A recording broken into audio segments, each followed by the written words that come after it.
사도신경 하심으로 2021년도 9월 28일 화요일 온라인 아침 기도에 하나님께 올려드리겠습니다. 전능하사 천지를 만드신 하나님 아버지를 내가 믿사오며 그 외아들 우리 주 예수 그리스도를 믿사오니 이는 성령으로 잉태하사 동정녀 마리아에게 나시고 본디오 빌라도에게 고난을 받으사 십자가에 못 박혀 죽으시고 장사한 지 사흘 만에 죽은 자 가운데서 다시 살아나시며 하늘에 오르사 전능하신 하나님 우편에 앉아 계시다가 저리로서 산자와 죽은 자를 심판하러 오시리라. 성령을 믿사오며 거룩한 공회와 성도가 서로 교통하는 것과 죄를 사하여 주시는 것과 몸이 다시 사는 것과 영원히 사는 것을 믿사옵나이다. 아멘. 찬송가 351장 찬송하시겠습니다.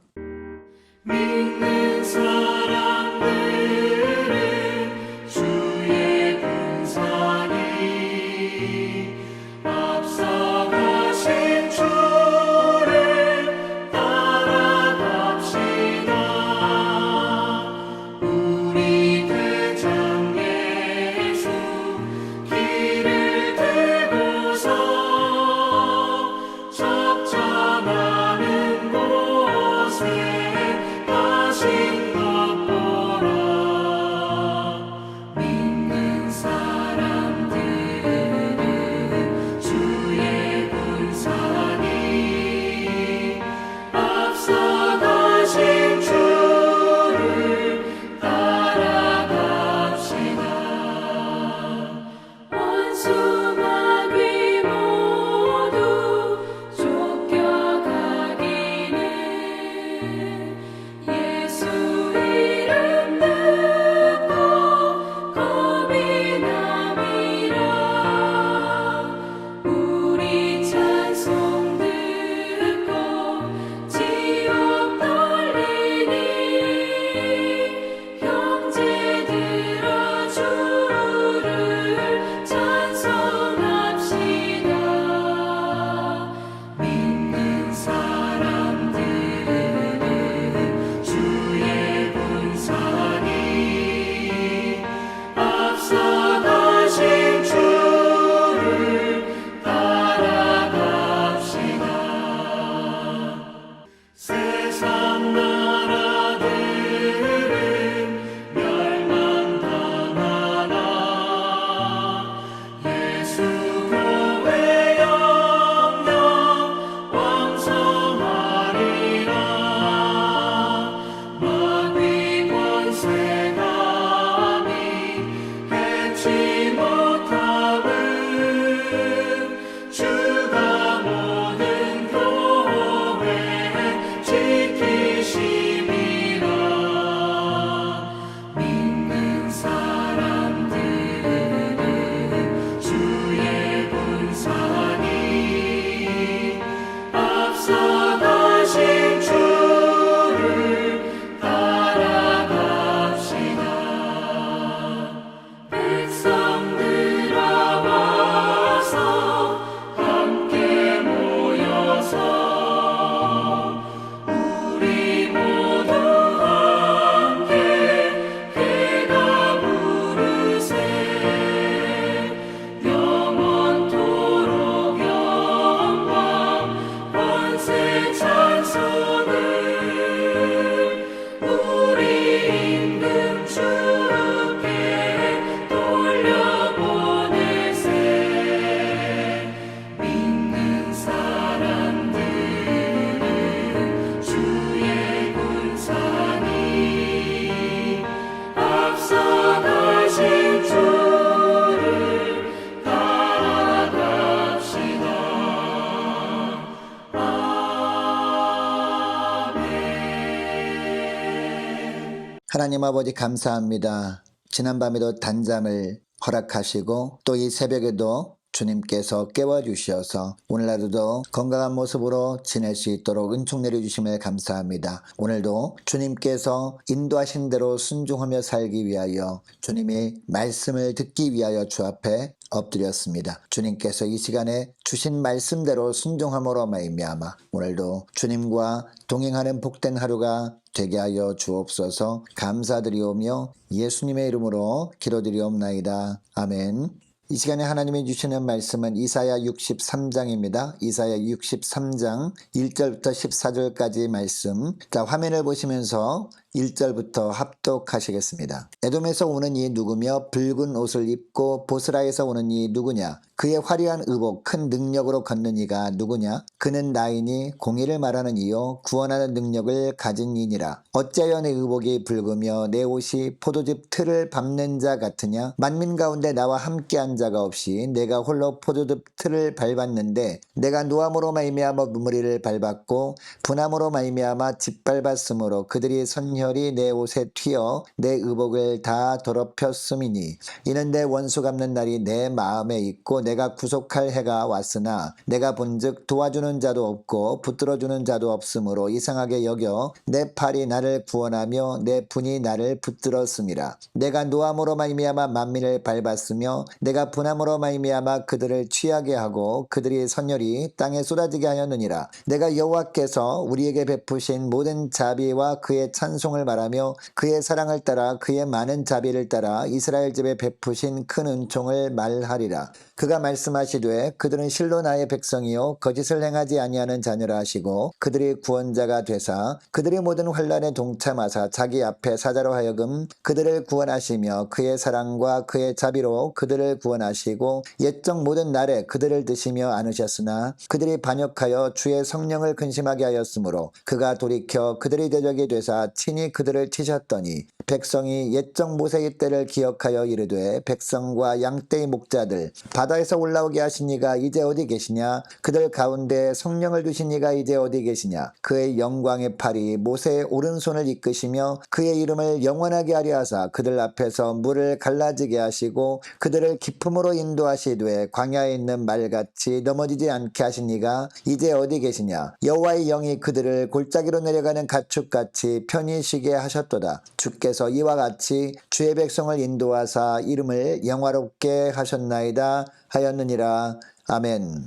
할렐루야. 화요일 아침이 밝았습니다. 오늘도 주님께서 말씀을 통해서 인도하신 대로 따라가심으로 말미암아 주님이 주시는 생명의 길로 걸어가시는 저와 여러분 될 수 있기를 원합니다. 여러분, 사람들에게 하나님은 어떤 분이냐라고 물어보면 아마 하나님과의 관계에서 자신이 누구인가에 따라 대답이 달라질 겁니다. 자, 우리가 그분을 대적하는 위치에 있다면 하나님은 우리를 진멸하시는 두려운 심판자일 것입니다. 그러나 우리가 그분을 따르고 의지하는 그분의 백성이라면 우리 하나님은 우리의 구원자이십니다. 자, 오늘 본문 1절 2절 말씀에 보면 하나님은 우리를 위해 싸우시는 분이라고 하십니다. 자, 1절 말씀에 보니까 에돔에서 오는 이 누구며 붉은 옷을 입고 보스라에서 오는 이 누구냐? 그의 화려한 의복 큰 능력으로 걷는 이가 누구냐라고 사람들이 묻습니다. 하나님이 에돔에서 무엇을 하고 있느냐라는 것입니다. 이 물음에 하나님은 이스라엘의 원수인 에돔을 심판하시는 싸움을 하신다라고 하십니다. 왜 이렇게 말씀하십니까? 에돔은 바벨론과 합세해서 형제 국가인 유다의 파멸을 도왔기 때문이었습니다. 여러분, 하나님은 이스라엘 백성들을 회복시켜 주시는 것으로 끝내지 않으셨습니다. 그동안 백성들에 대해서 불의를 행한 대적들을 심판하심으로 말미암아 당신의 백성들을 향한 하나님의 사랑을 나타내 보여주셨습니다. 3절에도 보니까요. 만민 가운데 나와 함께한 자가 없이 내가 홀로 포도즙 틀을 밟았는데 내가 노함으로 말미암아 무리를 밟았고 분함으로 말미암아 짓밟았으므로 라고 하십니다. 여러분, 하나님께서 누구 때문에 노하시고 분해하시는 것일까요? 하나님의 백성들을 괴롭힌 사람들 때문입니다. 백성들의 사정을 보다 못한 하나님께서 분연히 떨쳐 일어서신 것입니다. 그런데 이상한 것은 하나님이 홀로 싸우신다는 겁니다. 그 누구도 하나님이 싸우시는 전쟁터에 나서려고 하지 못합니다. 그만큼 두려움에 사로잡혀 있었던 겁니다. 자신감을 상실해버린 가운데 있었던 겁니다. 너무 오래도록 포로지에서 지내다 보니까 에돔과 싸울 때 하나님의 도우심으로 승리할 것이라는 확신이 없었던 겁니다. 그래서 보다 못한 하나님께서 홀로 싸우시는 겁니다. 여러분, 물론 하나님은 당신의 백성들과 함께 일하고자 하십니다. 그러나 당신의 자녀들이 지속적인 절망 가운데 믿음마저 약해진 것을 아십니다. 그리고 그들의 마음을 이해하시고 홀로라도 싸우셔서 대신 원수를 갚아주시고 다시 힘주셔서 주님과 동행하도록 하시는 분이 우리 주님이십니다. 여러분, 이것을 기억할 때 우리가 어떤 상황 속에 있다 해도 우리는 결코 절망할 필요가 없습니다. 왜냐하면 나를 힘들게 하는 사람, 우리 주님께서 친히 홀로라도 싸우시고 갚아주실 것이기 때문입니다. 그래서 나를 힘들게 하는 사람 때문에 우리는 속상할 이유가 없는 겁니다. 원수 갚는 것은 철저하게 주님께 맡겨버리고 주님이 베푸시는 은혜를 누리면서 주님과 동행하는 복된 하루가 되기를 주의 이름으로 축복합니다. 자, 11절부터 보니까 어디 계시냐라는 말씀을 반복해서 하십니다. 그동안 베풀어 주신 은혜를 깡그리 잊어버리고 지금 너무 힘들다고 하나님이 어디 계시냐고 불평하고 있습니다. 이렇게 불평하는 자들을 향해서 7절에 보면 이렇게 말씀하십니다. 7절 말씀을 보시기 바랍니다. 내가 여호와께서 우리에게 베푸신 모든 자비와 그의 찬송을 말하며 그의 사랑을 따라 그의 많은 자비를 따라 이스라엘 집에 베푸신 은총을 말하리라 라고 합니다. 특별히 하반절 말씀해 보니까요. 그의 많은 자비를 따라 이스라엘 집에 베푸신 큰 은총을 말하리라 라고 합니다. 여러분, 이스라엘 백성들은 하나님의 눈에 보이지 않는다고 하나님께 반역을 일삼았습니다. 하나님께서 그렇게 싫어하셨던 우상 숭배를 일삼았습니다. 그럼에도 불구하고 하나님은 바로 징계를 하지 않고 참으시고 또 인내하셨습니다. 10절에 보니까 가만히 두면 도저히 안 될 것 같을 때만 잠시 그들을 치셨습니다. 깨닫고 돌아오게 하려고 그렇게 하신 것입니다. 그러나 하나님의 징계로 말미암은 고통으로 그들이 울부짖을 때 주님은 그들을 다시 품에 안으시고 상처를 싸매 주셨습니다. 그들을 회복시켜 주셨습니다. 여러분, 이것이 그들에게 얼마나 큰 은총인지 몰랐습니다. 여러분, 하나님은 이스라엘 백성들의 대적들에 대해서는 그들을 진멸하심으로 하나님의 공의를 나타내셨습니다. 반면에 당신의 백성들을 향해서는 결코 진멸하시는 심판을 베풀지 않으십니다. 징계만 하심으로 결국 하나님께 돌아오길 기대하셨습니다. 여러분, 어떻게 보면 이것만큼 큰 은총은 없을 겁니다. 여러분, 예레미야가 3장 22절 말씀에 보면 이런 말씀이 나옵니다. 여호와의 인자와 긍휼이 무궁하심으로 우리가 진멸되지 아니함이니이다. 이것들이 아침마다 새로우니 주의 성실하심이 크시도소이다 라는 말씀이 나오는 거예요. 아무리 심한 죄를 지어도 주의 백성들은 주께서 진멸하시지 않으시는 것, 이것이 하나님의 인자라는 겁니다. 너무도 쉽게 실패하는 우리의 연약함을 주님이 불쌍히 여기시는 하나님의 은혜라는 겁니다. 여러분, 하나님은 오늘을 사는 우리에게도 이런 은혜를 날마다 허락하십니다. 이것을 기억할 때 우리는 어떻게 해야 할까요? 불평을 그치고 그 주님의 은총을 기억해야 합니다. 아무리 기가 막힌 일을 만나도 하나님이 안 보인다고, 하나님이 없다고 원망하지 말고 진멸하지 않으시는 주의 은혜를 기억해야 한다는 겁니다. 여러분, 히브리서 4장 15절 말씀에 보면요, 우리에게 있는 대제사장은 우리의 연약함을 동정하지 못하실 리가 아니요 모든 일에 우리와 똑같이 시험을 받으신 이로되 죄는 없으시니라 라고 하시거든요. 우리 주님은 우리와 똑같이 시험을 받으신 분이라는 겁니다. 그래서 우리가 이 땅에 살면서 아픈 일이 있을 때 그 아픔에 동참해 주시고 구원의 은혜를 베푸시는 분이라는 겁니다. 여러분, 이 땅의 모든 사람들이 나를 다 외면할 때도 주님은 나를 외면하지 않으십니다. 오히려 나를 꼭 안아주십니다. 방황하는 나에게 찾아오셔서 사랑하는 나의 자녀야, 두려워하지 말라. 나는 너의 하나님이 됨이니라. 내가 나의 의로운 오른손으로 너를 붙들어 주리라 라고 말씀해 주시는 하나님이십니다. 반면에 우리는 더 이상 잘못할 수 없을 정도로 불순종하며 살아가요.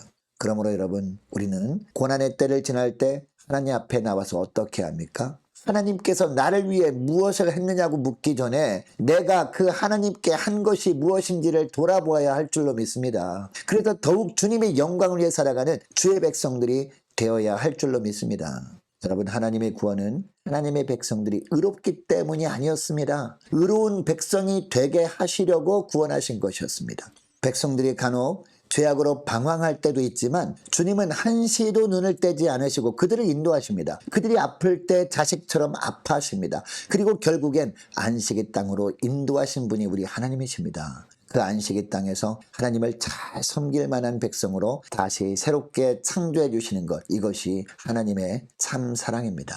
여러분, 이것을 기억하시고 모든 것이 다 하나님의 은혜임을 고백하면서 앞으로 주실 하나님의 은혜를 또 기대하면서 주님만 따라가는 복된 하루가 되시기를 주의 이름으로 축복합니다. 오늘 말씀을 기억하고 기도할 때 이렇게 기도했으면 좋겠습니다. 하나님, 원수 갚는 것은 주께 맡겨버리고 주의 은혜만을 누리며 살게 하여 달라고 함께 기도하기를 원합니다. 하나님, 죄가 있음에도 불구하고 진멸하지 않으시고 징계를 통해 회개하도록 인도하시고 결국 풍성한 안식의 삶을 주시는 주께 감사하며 더욱더 주께 충성하는 하루가 되게 달라고 간절히 기도하기를 원합니다.